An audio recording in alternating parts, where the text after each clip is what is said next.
everyone. This is Dan Eisner from ZLC Employee Benefit Solutions. Welcome to this episode of my Better Benefits podcast series.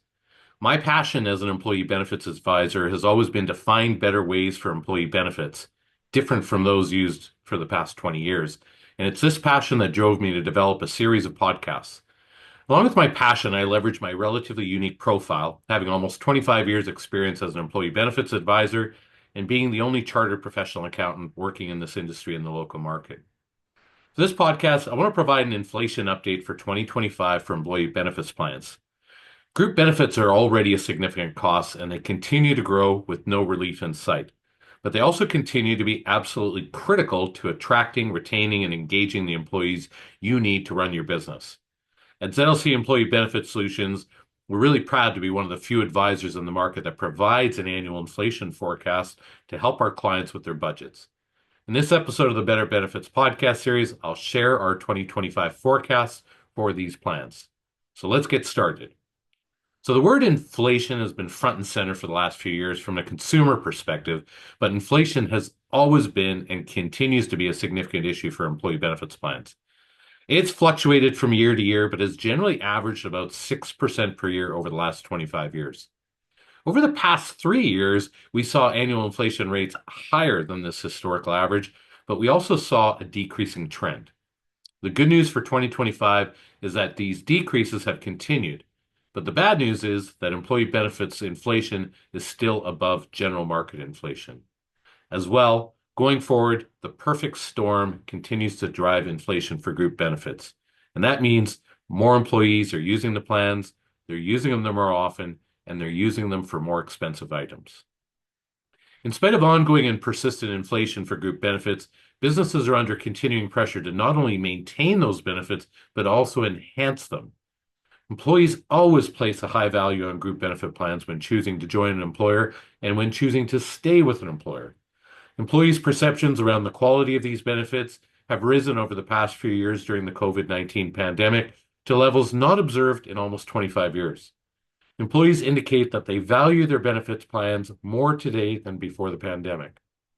As well, employees to continue to feel entitled to receiving employee benefits as part of their employment offering.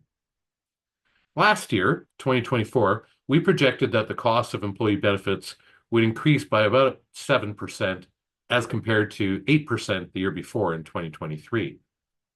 Note that the actual inflation levels each year have generally been really close to our projections that we prepare at ZLC Employee Benefit Solutions. Unfortunately, employee benefit plan costs will continue to increase in the near future at levels still higher than general market inflation. So here's our forecast. For life benefits, the majority of Canadian companies, their annual renewal adjustments are driven by changes in the insurer's broader block of business, what they call their manual rates.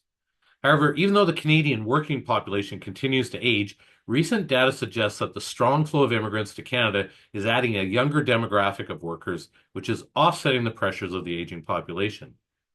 In spite of recent announcements around reduced immigration levels, we expect this positive impact to continue. We're expecting life benefit increases to be about 2 to 3%.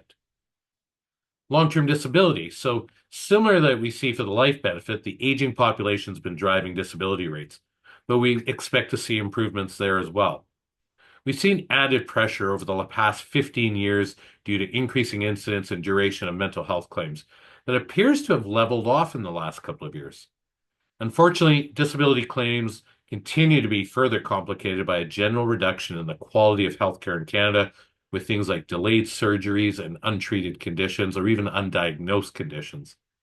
However, it's important to note that most LTD plans require employees to pay for the LTD premiums to ensure a non-taxable benefit, so any inflationary pressures in this area are more often a burden to employees rather than plan sponsors. So all that said, we're expecting long-term disability benefits to increase by about 5 to 7%. Extended health. So as I said, the perfect storm for employee benefits plans is felt the most in the extended health area.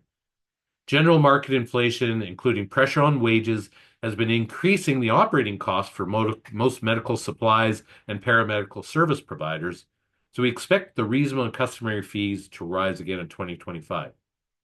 but we're expecting the introduction of some new generic drugs for a couple of current high-cost drugs, and that will yield savings.